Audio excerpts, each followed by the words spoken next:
ہم کہاں رہیں گے؟ تو یہ عجیب بات ہوتی ہے، لیکن ذرا جو حضور کی آغوش تربیت میں پلے تھے ان کا رنگ دیکھیے۔ جب مدینے میں قلت آ گئی غلے کی اور غلہ مل نہیں رہا تھا، تو حضرت عثمان غنی رضی اللہ تعالیٰ کو کا قافلہ شام گیا ہوا تھا غلہ لینے کے لیے۔ تو جب وہ واپس پلٹا تو بڑے بڑے تاجر تیار تھے کہ سارا قافلہ ہی خرید لیا جائے۔ تو وہ سارے آگے کہ عثمان بتاؤ، تو کسی نے کہا کہ جو 10 روپے کی چیز ہے میں وہ 11 میں لوں گا، کسی نے کہا نہیں میں 12 روپے میں لوں گا، کسی نے کہا میں 15 روپے میں لوں گا۔ حضرت عثمان غنی فرماتے نہیں، مجھے زیادہ اس کا نفع چاہیے، یہی تو نفع کمانے کا وقت ہے کہ یہاں قحط پڑا ہوا ہے اور غلہ ہے نہیں، اور تم زیادہ کہتے ہو کہ ہم 1.5 گنا دیں گے، زیادہ زیادہ لوگ 2 گنا تک گئے۔ تو میرے پاس ایک گاہک ہے جو مجھے 10 گنا دے رہا ہے۔ تو کہا وہ کون گاہک ہے جو 10 گنا دے رہا ہے؟ کہا بھی بتاتا ہوں۔ آپ نے خادم کو بلایا، کہا کہ یہ غلہ لے جاؤ، سارے لے جاؤ، مدینے کے غریبوں میں تقسیم کر دو۔ میرے رب کا وعدہ من جاء بالحسنۃ فلہ عشر امثالھا، جو ایک دے میں 10 دیتا ہوں۔ مشکل وقت میں یوں بانٹنے سے رزق بڑھتا ہے۔ حضرت عثمان غنی کا اکاؤنٹ آج بھی مدینے میں چل رہا ہے، 1450 سال ہو گئے۔ بیر نما آج بھی جو ہے وہ حضرت عثمان غنی کے نام ہے، اور خیریہ میں اس کا اکاؤنٹ کھلا ہوا ہے، خیریہ میں اس کے پیسے جا رہے ہیں، بینک میں اس کا اکاؤنٹ کھلا ہوا ہے، اور آج بھی ان کی سخاوت کا دریا بہ رہا ہے۔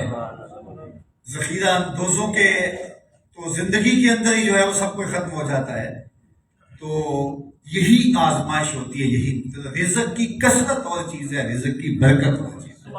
تو اللہ سے کثرت نہیں، اللہ سے برکت مانگو، مبارک مانگو، اس کے ساتھ کثرت مانگ لو۔ میں تو دعا مانگتا ہوں اللہ رزق حلال، رزق وسیع، رزق سہل، رزق مبارک اور رزق فراوان عطا کر۔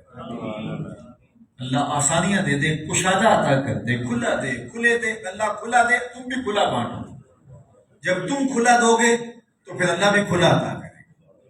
میرے بزرگ فرمایا کرتے تھے وہ پرانے زمانوں کے اندر کنویں سے پانی نکالا جاتا تھا، تو پھر بعد میں یہ ٹیوب ویل وغیرہ آ گئے تو وہ سلسلہ موقوف ہو گیا، لیکن پرانے کنویں بچپن میں ہم نے دیہاتوں میں دیکھے تھے۔ جب نیا نیا ٹیوب ویل آیا تھا تو لوگوں نے جو ہے وہ کنویں بھی بند نہیں کیے تھے، ہو سکتا ہے کبھی دوبارہ ان کی ضرورت پڑ جائے۔ تو اب تو بالکل ختم ہو گئے، لیکن ایک زمانے میں ہم نے دیکھے۔ تو بزرگ فرماتے تھے کہ ان کا پانی بہت نیچے جا چکا ہے، اور اگر ڈول ڈال کر کے نکالیں بھی تو گدلا ہو چکا ہے، میلا اور بدبودار اور متعفن ہو چکا ہے۔ فرماتے یہ کیوں متعفن ہو چکا ہے؟ تو بڑی نصیحت امیز بات فرماتے تھے کہ جب یہ کنویں باہر بانٹتے تھے تو اللہ ان کو نیچے سے تازہ پانی اور سوتے دیتا، اور جب انہوں نے باہر دینا چھوڑ دیا تو اللہ نے بھی دینا چھوڑ دیا۔ تو اس کی راہ میں دیتے رہو گے تو کبھی بھی ما نقص مال عبد من صدقہ، صدقے سے مال کبھی کم نہیں ہوتا۔ راہ خدا میں بانٹنے والے کا مال کبھی کم نہیں ہوتا۔ اللہ اکبر۔ اور اگر دینے سے مال کم ہوتا، حضرت ابوبکر صدیق رضی اللہ تعالیٰ عنہ اس امت کے سب سے غریب شخص ہوتے۔ تو حضرت عبدالرحمن بن عوف نے 30,000 غلام آزاد کیے۔ جب وصال کرنے لگے تو کہا کہ میرے مال کا 30واں حصہ راہ خدا میں خیرات کرنا، باقی حصہ میرے بچوں میں، بیٹیوں میں، بیویوں میں بانٹ دینا۔ 4 ازواج تھیں آپ کی جب آپ کا انتقال ہوا، تو عورت کا 8واں حصہ ہوتا ہے، اور اس 8ویں حصے سے 4 بیویوں کو دیا گیا، اور اس میں سے 5 جات بھی تھے، باغات بھی تھے، اونٹ بکریاں سب کچھ، اور قطعات زمین بھی تھے، اور اس میں سونا چاندی بھی تھا۔